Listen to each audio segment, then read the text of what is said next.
Kalau sholat kamu ingin sempurna, maka sempurnakan dulu wudunya. Awas, hati-hati bu ya, bu. Lihat baik-baik.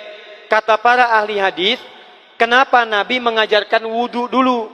Padahal orang ini yang salahnya sholatnya. Kenapa wudunya yang diajarkan? Kata para ahli hadis, ini menunjukkan ada kaitan antara wudu dengan sholat. Kalau orang benar wudunya, pasti benar sholatnya. Kalau orang wudunya salah, akan berdampak pada tidak sempurna sholatnya. Silahkan ibu cek, anak ibu wudunya seperti flash, cepat, kilat. Secepat kilat, itu pasti menunjukkan sholatnya bermasalah. Nah sekarang bagaimana Nabi menunjukkan wudu yang benar? Yuk kita lihat pelan-pelan. Buka Quran surah kelima ayat ke-6, paling kiri sebelah atas. Ayo lihat sini, lihat. Kata Nabi, kalau sholatnya ingin sempurna dimulai dari wudu. Ya ayyuhalladzina amanu, kalimat wudu dibuka dengan kalimat iman. Idza qumtum ilas shalah, kalau kamu ingin sempurna dalam menunaikan salat, faghsilu wujuhakum, maka mulai dengan menyempurnakan wudu. Lihat baik-baik, saya tidak bermaksud mengajarkan, hanya mengulang kembali apa yang kita pelajari. Yang pokok dalam wudu itu ada 4. Sisanya sunnah. Awas, kalau yang 4 ini tidak sempurna, maka batal wudunya. 1, faghsilu wujuhakum, basuh wajahnya. Kalau disebutkan wajah dalam bab wudu, itu tidak ada yang lain kecuali bagian tampak muka. Gitu ya. Kalau yang punya jenggot, itu termasuk janggutnya di selai-selai. Kalau bapak kalau tidak punya jenggot atau belum punya jenggot, tidak usah maksa. Karena sunnah dalam hadis jenggot itu sunnah merawat, bukan menumbuhkan. Silakan buka tentang babul liha, bab jenggot. Itu hadis-hadis tentang sunnah jenggot, sunnah merawat. Merawat bagi yang punya jenggot. Tapi yang tidak punya jenggot jangan dipaksakan. Beli arang, sok. Beli timun, tidak usah. Ya, tapi kalau ada jenggotnya silakan rawat dengan baik supaya menampakkan nilai-nilai kemuliaan. Tahan. Sekarang kita mulai. Bagaimana cara berwudu yang baik? Perhatikan baik-baik. Kata Quran, faghsilu, membasuh wajah. Kalimat Qurannya menggunakan kata ghasala.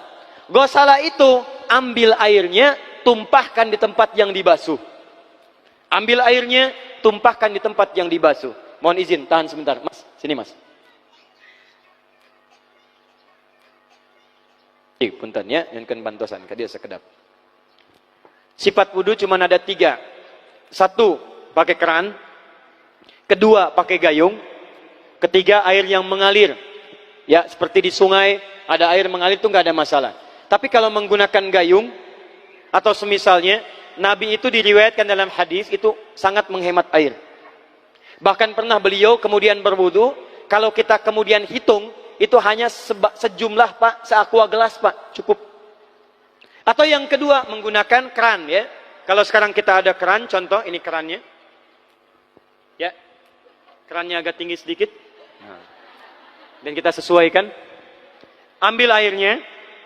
Misal contoh, ghasala itu bukan ditumpahkan, ambil air, tumpahkan di tempat yang akan dibasuh begini. Yang telunjuk itu kemudian menghapus atau menghilangkan kotoran di sela-sela mata, contoh. Yang jempol menghilangkan kotoran di sela-sela telinga bagian belakang di sini. Ya. Jadi kalau misalnya saya mulai ambil airnya, kemudian saya tumpahkan di sini, yang telunjuk membersihkan di jari-jari di sini, di sela-sela mata. Yang jempol kemudian membersihkan di sela-sela di bawah telinga sini. Kemudian di selesai. 1. Tahan sebentar ya, ini praktek dulu sebentar. 2. Wa aidiakum ilal marafiq, ini yang sering keliru. Dan tangan sampai siku. Ingat, tangan bahasa Arabnya yadun. Tapi dalam ibadah itu selalu diberikan batas. Misal, ini kafun. Ini asabi'. Ini sampai sini ruslun. Sampai sini, Bapak Ibu sekalian, ini namanya mirfaq, zamannya marafiq. Sampai sini katif. Dari sini ke sini itu yad, tangan. Dalam bab salat, bab wudu, bab ibadah, tidak pernah Al-Quran dan hadis menyebutkan tangan kecuali diberikan batasnya. Contoh, kita saat akan takbir, Allahu Akbar. Lihat An-Nasai nomor hadis 886. Kata Nabi, fawada'a kaffahul yumna. Maka orang salat itu meletakkan telapak tangan yang kanannya alal yusra, di punggung yang kirinya. Jadi begitu takbir Allahu Akbar, yang kanan meletakkan di punggung kiri. Apa batas meletakkannya? Cuman sampai 3. 1, yang telapak ke punggung begini, jadi boleh begini. Yang kedua, pergelangan ketemu pergelangan begini. Rusgun ala rusgin. Jadi begitu takbir Allahu Akbar, ini boleh. Tapi nggak usah diukur Pak ya, jangan telat. Allah, pas cepat. Boleh nanti lebih sedikit ke sini. Yang tidak boleh, awas, ini dilarang dalam hadis. Yang tidak boleh kata Nabi, jangan engkau bersedekap seperti orang sombong. Kata para ulama bagaimana? Ketika tangannya bertemu dengan mirfaknya begini. Ah ini awas, sedekap yang dilarang, hati-hati. Kadang-kadang ada orang menes ke puncak subuh-subuh, sholatnya begini. Ya, awas nih. Cuman 3, kalau tidak begini, begini, atau begini. Dan saat mengangkat itu cepat Pak. Hadisnya cepat. Fawado'a. Fa itu di ilmu nahu harfu atfin rabitin baina syai'aini bila hudud. Huruf yang menyambungkan dua peristiwa tanpa jeda, cepat. Jadi antara mengangkat dengan meletakkan, langsung angkat Allahu Akbar. Tidak ada gerakan lain. Maaf, saya tidak bermaksud menyalahkan. Saya alhamdulillah ada koleksi 1235 kitab hadis. Saya mencari gerakan dari ngangkat ke meletakkan begini, tidak menemukan gerakan lain. Karena itu jangankan hadis-hadis yang sahih, di kitab hadis palsu pun pemalsu hadis tidak tertarik memalsukan hadis ini. Saking jelas, jadi saat mengangkat langsung begini. Kenapa saya penting terangkan? Karena ada sebagian saudara-saudara kita merasa tidak enak, Ustadz, kalau saya takbir masa kiri duluan, sedangkan kiri kurang bagus, yang bagus kanan. Saya mah pengennya begini aja lah, begitu takbir kanan duluan baru tutup dengan kiri. Jadi begitu diangkat Allah, kanan masuk, kiri begini tutup. Kadang-kadang kaki naik dikit. Nah, itu maaf, saya tidak bermaksud menyalahkan, tapi saya belum menemukan hadisnya. Dan pemalsu hadis pun tidak tertarik memalsukan hadis ini karena saking jelasnya, angkat tutup. Jelas ya? Nah, sekarang lihat sini. Dalam bab wudu, bahasa Qur'annya mengatakan wa aidiakum ilal marafiq, dari tangan sampai siku. Ila dalam ilmu nahu harful ghayah, huruf yang menunjuk pada tujuan, batas dari ke. Ana minal an sa'adhab min Menes ila Bekasi. Saya setelah ini akan pergi dari Menes ke Bekasi. Jadi saya berangkat dari mana? Menes. Tujuannya kemana? Bekasi. Tujuan dalam bahasa Arab menggunakan ila, harfu ghayah, dari Menes ke Bekasi. Menes ila Bekasi. Dalam wudu, lihat, aidiakum ilal marafiq, ila sampai siku, bukan dari siku ke tangan. Jadi saat kita mengambil air wudu, ambil airnya, tumpahkan dari sini ilal marafiq sampai ke siku, ke sini. Balikan lagi ke depan. Jadi bukan kerannya dibeginikan, sikunya dibeginikan, takut, bukan. Jadi bukan siku diteruskan ke bawah. Yang tepat itu ambil airnya, kemudian basuh dari sini sampai dengan ke sikunya. Hati-hati, ini ada maknanya. Dan jika benar di hadis Muslim, jika orang wudunya benar seperti ini, maka bersamaan dengan jatuhnya air wudu itu, jatuh pula dosa-dosa dan kotoran yang melekat pada anggota tubuhnya. Tidak cukup dengan amin, nanti kita lihat dulu. Teruskan, saya baru caranya dulu nih. Awas. 3. Wamsahu biru'usikum. Wamsahu, lihat. Untuk wajah, pakai gosala, basuh.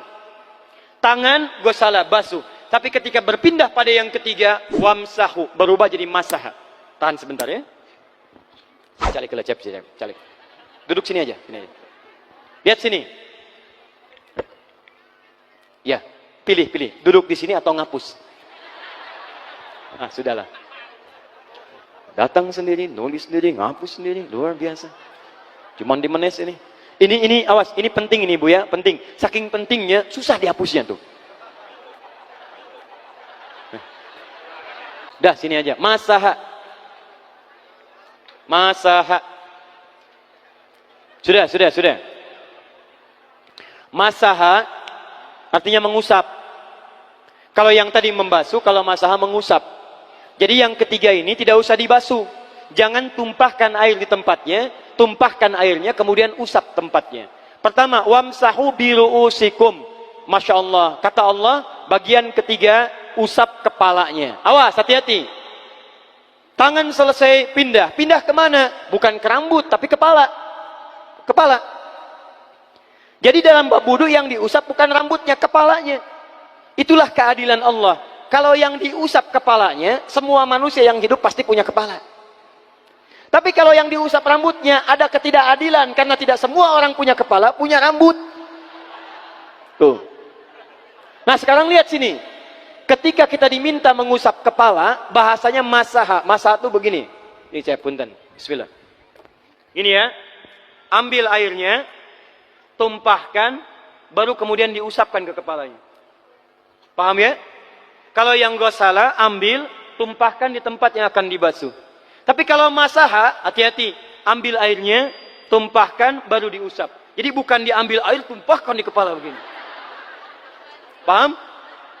Nah, tahan sebentar. Dan ini menggunakan huruf ba. Masya Allah. Ba. Lihat, wajah tidak pakai ba. Tangan tidak pakai ba. Tapi khusus untuk kepala, pakai ba. Wamsahu bi. Huruf ba dalam ilmu nahu, coba dibuka yang suka ngaji, buka kitab Bughnil Labib an Kutubil A'arib, halaman 29 sampai dengan 59. Di situ ada penjelasan karya Ibnu Hisham Al-Ansari. Ibnu Hisham Al-Ansari. Itu ada penjelasan tentang makna huruf ba.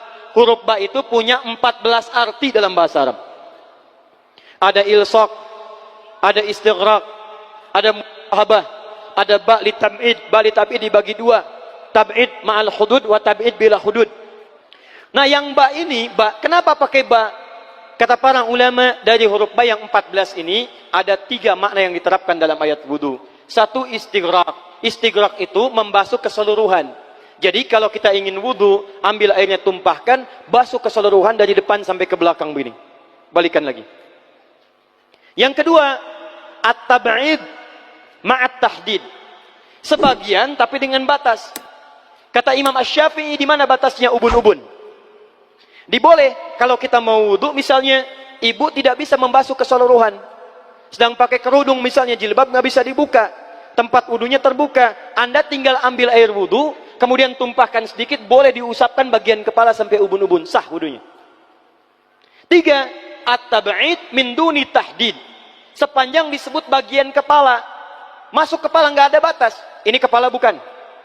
Ini kepala? Ini kepala? Nah, jadi kalau Anda berwudu mengusap bagian kepala, itu sudah sah. Walaupun bagian tertentu diusap di kepalanya. Kapan ini dipraktikkan? Kata Imam Malik, kata Imam Abu Hanifah, ini dipraktikkan kalau seorang memiliki satu sakit di kepalanya yang tidak memungkinkan dibasuh keseluruhan. Misal, mohon maaf. Ya, ada orang misalnya, mohon maaf ya, tiba-tiba sedang jalan di kebun, tuh jatuh duren. Anak duren ya, jangan durennya yang besar. Tiba-tiba nimpa misalnya. Duren teh bahasa rangatnya kadu, Bu, ya. Kadupak, kaduhung, ya, dan seterusnya. Kadu. Nah, nimpa kepalanya, bocor misalnya. Kemudian dalam bocor itu diperban. Kata dokter tidak boleh kena air. Saat bagian kepala yang tidak boleh kena air itu, bukan berarti wudunya kemudian bisa batal atau boleh tayamum karena tidak bisa mengusap kepala. Kata para ulama, boleh dia mengusap bagian kepala yang lain yang tidak terluka. Itulah kenapa Allah memberikan huruf ba di sini untuk kemudahan bagi kita dalam menunaikan wudu. Tapi pastinya yang dibasuh kepalanya bukan rambutnya. Jadi kalau ada laki-laki sudah dandan, sisiran, rapi, tiba-tiba keran dibuka, yang diusap cuma rambutnya, ulak. Nah, itu batal wudunya. Tidak sah. Harus diulang. Terakhir kaki. Kaki dibasuh sampai dengan bagian mata kakinya, dan ini tidak perlu saya terangkan karena mudah bagi kita untuk mempraktekannya. Tapi yang ingin saya jelaskan satu ini saja. Perhatikan baik-baik. Yang 4 ini wajib wudu. Tambahannya sunnah. Niat dimasukkan dalam wajibnya. Lihat sini. Kumur-kumur sunnah. Telinga sunnah. Istinsyak sunnah. Yang 4 ini wajib. Tapi terlepas dari wajib dan sunnahnya, perhatikan baik-baik. Kenapa ini disebut dengan wudu? Dan hebatnya Al-Quran mengistilahkannya dengan taharah. Taharah. Apa itu taharah? Apa itu suci? Taharah. Apa itu taharah? Suci. Apa itu suci? Taharah.